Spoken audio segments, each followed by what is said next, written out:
Hey there, I'm Emma from English. In this lesson, we're going to get down to business.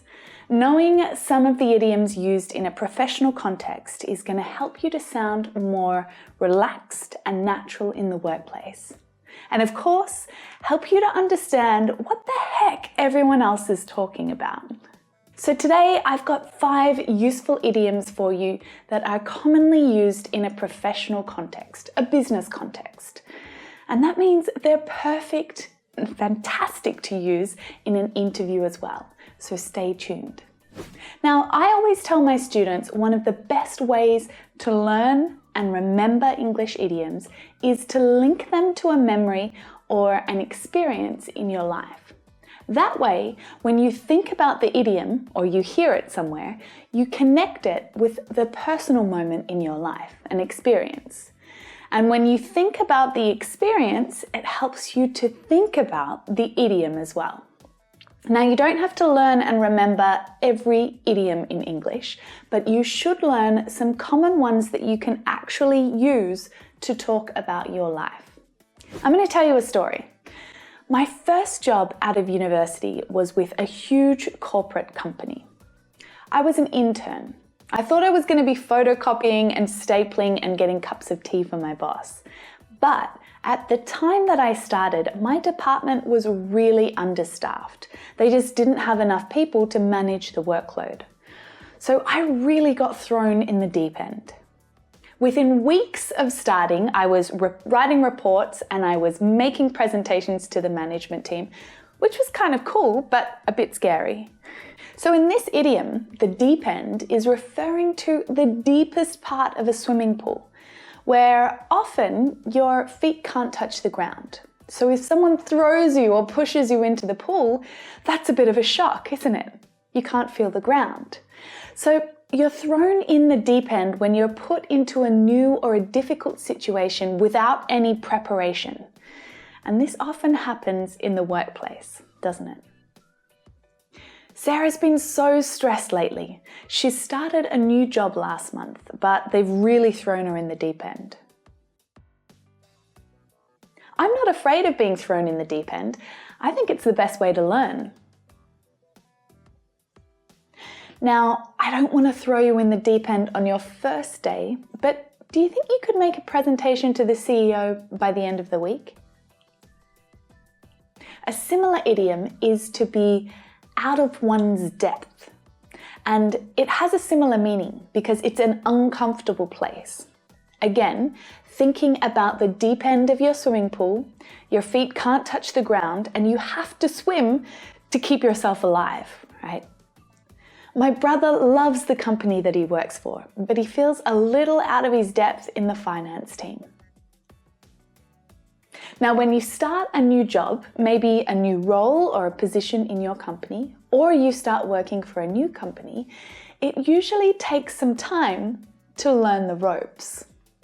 So this means to learn the basic tasks that allow you to do your job well and efficiently. You know, like how to use the photocopier, how to use the company's email system, who to call if your computer won't start, who you report to, and which meetings you need to attend. All of the simple things that take a week or 2 to get used to when you start a new job. How's the new job? It's going well. I'm still learning the ropes, but my colleagues are really great. You'll also hear people say, "I'll show you the ropes," which means that they'll show you how things are done, the standard normal way that things are done.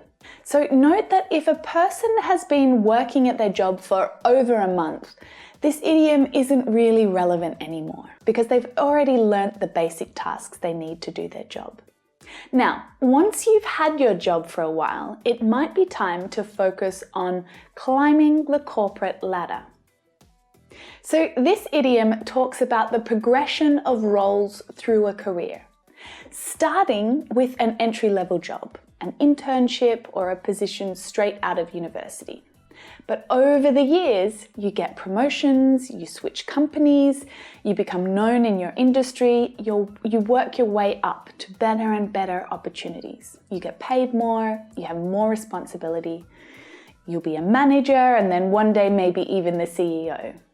So this progression is called climbing the corporate ladder. Tim climbed the corporate ladder quickly. He became a partner at the company by the time he was 26. But James has never been interested in climbing the corporate ladder. I feel inspired by women who climb the corporate ladder and raise a family at the same time. Amazing. People who think outside the box are usually pretty valuable employees because they think creatively and they solve problems in non-standard ways. So they think outside or beyond the normal or standard way of thinking, which often leads to really interesting creative solutions to problems. We need to think outside the box and find a different solution. Steve's probably the most creative guy on the team. He's always thinking outside the box. Now in Australia, you'll often hear this expression as thinking outside the square. It's the same thing. Are you the type of person who thinks outside the square? Last one, a steep learning curve. Now this is a brilliant idiom to use during a job interview. So was the last one actually, but this one is a brilliant idiom to use during an interview or a speaking exam. So use it when you're reflecting or thinking about some of the challenges that you've overcome in the past. So it could be relating to work or even life experiences. So it's used when someone has to learn something really quickly, usually just by giving it a shot, by doing their best and then learning from their mistakes. So using this idiom to describe an experience that you've had helps to show that you're not afraid of hard work or challenges and that you're willing to build new skills and overcome problems. So it's a really handy one to have. For many international students, studying in an English-speaking country can be a steep learning curve.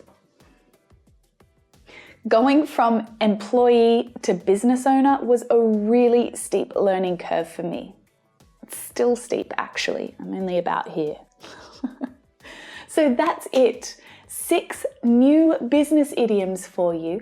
I'm sure that you can think of some others as well that relate to jobs and business. So if you can, pop them in the comments below and share them with everyone. And of course, I always love to see you actually using the English that I teach you. So take a moment right now to write a sentence using one of the idioms that you've learned today and add it to the comments. I'll check it for you, but you'll also get to see how the idioms are being used in lots of different examples from all of your peers. Once you do that, then come over here, keep practicing with me, try out this lesson here, or maybe even that one. Make sure you subscribe. If you haven't already subscribed, you'll get a new lesson every single week. Bye for now.